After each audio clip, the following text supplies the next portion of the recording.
સુરત શહેરમાં ક્રાઇમ બ્રાન્ચની સિકલીગર ગેંગના 3 આરોપીની ધરપકડ કરી।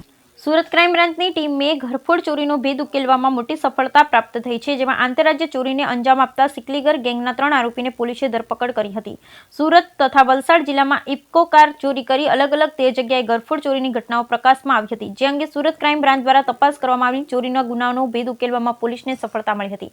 ક્રાઇમ બ્રાન્ચની ટીમ સિકલીગર ગેંગના 3 આરોપીને મહારાષ્ટ્રના થાણે ખાતેથી ઝડપી લીધા અને પોલીસે આરોપીઓ પાસેથી 3 ચાંદીની પાયલ, 3 ચાંદીના સિક્કા, 4 મોબાઈલ ફોન તથા ચોરી કરવાના સાધનો સહિત કુલ ₹66,968નો મુદ્દામાલ કબજે કર્યો હતો। પોલીસ તપાસમાં આરોપી વિરુદ્ધ સુરત, વલસાડ, ભિલાડ, વાપી, મુંબઈમાં કુલ 28 જેટલા ગુના નોંધવામાં આવ્યા।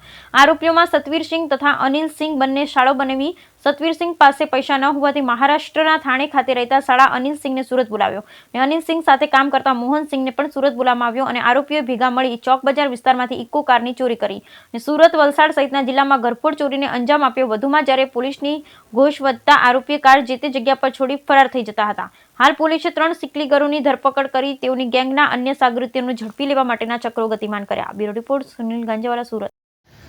સુરત શહેરમાં 16-17ની રાત્રિમાં વેડ રોડ ઉપર ચોક બજાર પોલીસ સ્ટેશનની હદમાં એક ઇકો ગાડીની ચોરી થયેલી હતી અને ત્યાં જ આગળ એક ઘરફોડ કરવાનો પણ એક દુકાનમાં મેડિકલ સ્ટોરમાં પ્રયત્ન કરવામાં આવ્યો હતો।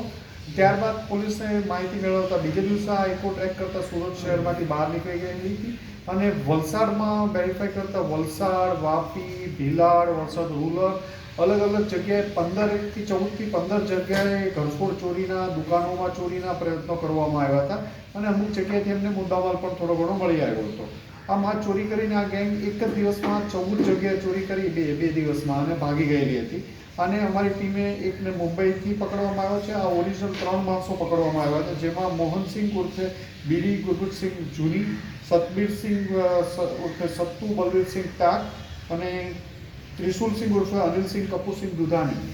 એમાં જે સતવીર અને ત્રિશુલ શાળા બનાવી થાય છે। આ બધા જ ઓરિજિનલ જલગાંવ મહારાષ્ટ્રના રહેવાસી છે। ચોરી કર્યા પછી આ લોકો અલગ અલગ જગ્યાએ ભાગતા હતા। એમાં એકને મુંબઈથી પકડવામાં આવ્યો છે અને 2ને સુરતથી પકડી આ લોકોની ધરપકડ કરવામાં આવી। આમની પાસેથી ચોરી કર્યા બાદ ઇકો ગાડી એમણે બિનવારસી વાપી પાસે જ મૂકી દીધેલી હતી, એ રિકવર કરવામાં આવી છે। આ ઉપરાંત એમની પાસેથી અમુક ચાંદીના દાગીના એવું પણ મળી આવ્યું છે, જે ઘરફોડમાં ગયેલું છે અને આ અગાઉ સતબીરસિંહ મહારાષ્ટ્રમાં 14થી વધુ ગુનાઓમાં ઘરફોડ, આર્મ્સ એક્ટ વગેરે ગુનાઓમાં પણ પકડાઈ ચૂક્યો છે।